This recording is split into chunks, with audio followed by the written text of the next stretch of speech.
Hello. All right, it's been a while since we posted. Had some issues going on. One being no parts available and engine still being worked on. The other one is kind of personal crap. Had a court case going on. I'll fill you in on that later if you're interested. If not, we'll keep going. So, getting back to the cars, I'm probably a couple weeks away from getting the motor. I showed you a little bit of this stuff in earlier videos. These things were all sanded. Everything is done, basically ready to wet sand and paint. I've got a truck, the 51 Chevy, that we're going to do something to. I've had some issues with it. They just call it a sluggish 400, turbo 400 transmission. And when you drop it into gear, when you first start it up, it's slow to go into gear. And I understand that's normal. But since it's still cold out, we're not going to drive it for another month or two. I wanted to go ahead and drop the pan, change the tranny oil, check the filter, and check the O-rings up on the tube. So we're going to jack this thing up today, crawl under, take a look at that, see what we can find, and that's about it. This will probably be a video more about the truck, and let me know if you want to hear about the other crap. I'll sum it up for you. I got fired. I've had 25 years on a job and a bunch of made up shit because I pissed some people off. And the lawyer, the arbitrator, everything, they ended up overturning it, said it was all made up, blah, blah, blah. So I got reinstated, got back pay, got all that kind of crap. Literally have not been working for the last few months and just sitting around here working on car stuff. So now I've got to decide what I'm going to do with that. Anyway,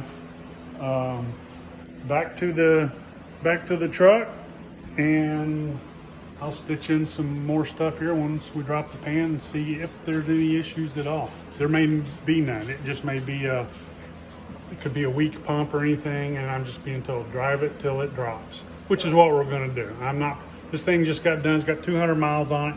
Have no issues with it. It drives fine.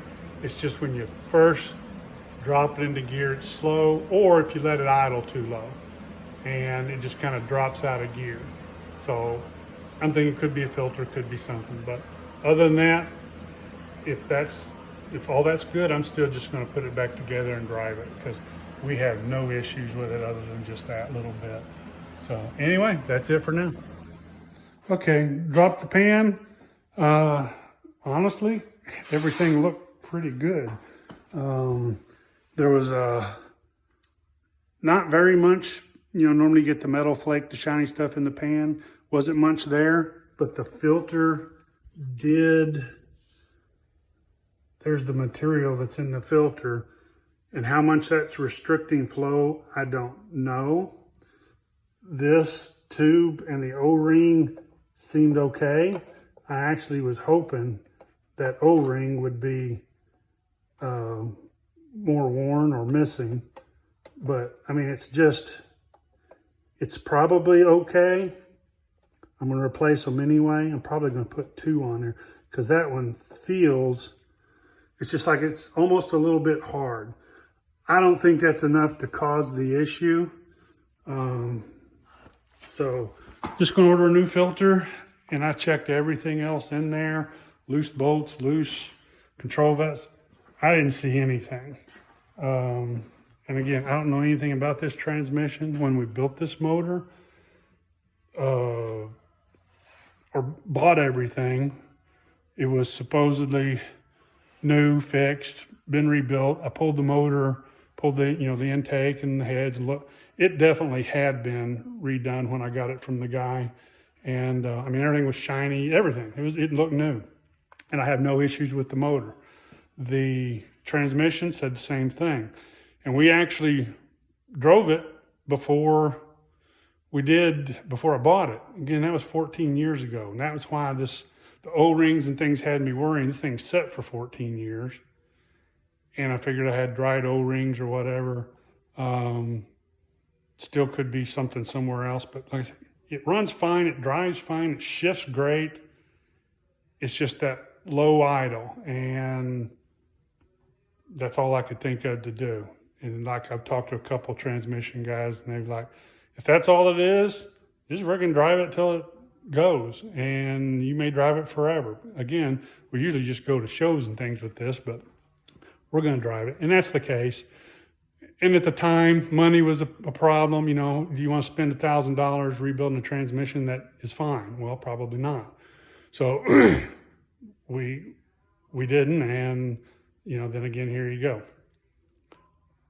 All it is basically an oil filter change. I'll put some of the slip stop stuff in it from Lucas. I always like that. And we'll see how it goes. It ain't going to not run. It's going to run fine. And if that's the case, then, you know, maybe later I'll just go buy a 204 or something that's got an overdrive in it even. If I'm going to swap it, why not swap it that way? So that's what we're looking at. But for now, that's all that I see. There's no issue. We're going to order the parts. We'll put it back together, and we'll see how it goes. I had seen a video. Everybody was wanting to know why these filters are floppy.